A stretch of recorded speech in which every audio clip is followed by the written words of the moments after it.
என் அன்பு பிள்ளையே, நீ எதிர்பார்த்த நிம்மதியான மகிழ்ச்சியான வாழ்க்கையை பெறுவாய். தைரியமாக நம்பிக்கையோடு செயல்படு. உனக்கு துணையாக உன் அப்பன் முருகன் இருக்கையில் நீ எதற்காகவும் கலங்க வேண்டாம். என் தங்கப் பிள்ளையே, நீ எதை கேட்டு என் ஆலயத்திற்கு வந்தாயோ அது விரைவில் நடக்கும். நீ என்னிடம் மனதார கேட்டுக்கொண்டிருக்கும் ஒரு விஷயத்தை கூடிய விரைவில் நடத்தி தரப்போகிறேன். நிமிடத்திற்கு நிமிடம் முருகா முருகா என உச்சரித்து கொண்டே இருக்கிறாயே என் தங்கப்பிள்ளையே, உன் உண்மையான அன்பிற்கு நானே உன்னிடம் வந்திருக்கிறேன். காலையில் கண் விழித்த உடனே என் முகம் பார்க்க ஏங்கும் என் பிள்ளையே, நான் உடனே உன் முன்பு காலையில் கண் விழித்த உடனே என் முகம் பார்க்க ஏங்கும் என் அன்பு பிள்ளையே, நீ எப்பொழுது என்னை நினைத்தாலும் நான் வருவேன். ஏதாவது ஒரு ரூபத்தில் உனக்கு நான் தரிசனம் தருவேன். கலங்காமல் நீ இரு.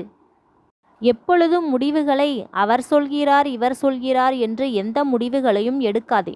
உன் மனதிற்கு என்ன தோன்றுகிறதோ அதை மட்டும் செய். பொறுமையுடனும் நிதானத்துடனும் செயல்படு. உனக்கு நல்ல முடிவுகளை நான் தருவேன்.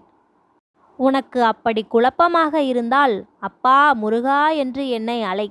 நான் உனக்கு அதற்கான தீர்வுகளை உடனே தருவேன். முதலில் உன் மீது நம்பிக்கை வை. உன் மீது வைக்கிற நம்பிக்கையே என் மீது வைக்கிற நம்பிக்கையாகும். இனி வரும் தருணத்தில் ஜெயிக்கப் போவது நீ. முதலில் உன் மீது நம்பிக்கை வை. உன் மீது வைக்கிற நம்பிக்கையே என் மீது வைக்கிற நம்பிக்கைக்கு ஈடாகும். இனி வரும் தருணத்தில் ஜெயிக்கப் போவது நீயாக இருப்பாய். என்னால் முடியும் என்ற நம்பிக்கையோடு இரு.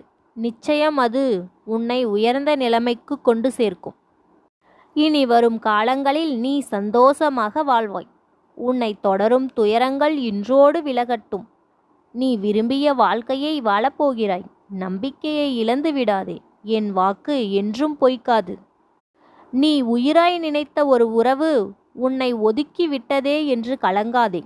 உனக்கு உயிராக இருந்து உனக்கு என்ன தேவையோ அனைத்தையும் நான் செய்து தருவேன். அதனால் எதையும் நினைத்து வருத்தம் கொள்ளாதே. ஒவ்வொரு விடியலும் புது புது அனுபவத்தை உனக்கு கற்றுக் கொடுக்கும். இந்த பிரபஞ்சத்திடம் நன்றி கூறு. நம்பிக்கையுடன் இந்நாளை தொடங்கு. நிச்சயம் உனக்கு வெற்றி கிட்டும். இனிமேல் உன்னிடம் இருந்து வாழவே விருப்பமில்லை என்ற சொற்களை நான் கேட்கவே கூடாது. உன் வாழ்க்கையே இருண்டு போனாலும் அதில் என்னால் விளக்கேற்ற முடியும். நான் இருக்கும் பொழுது கவலைப்படாதே. அனைத்தும் சரியாகும். முருகன் இருக்கையில் கவலை எதற்கு? யாம் இருக்க பயமேன்?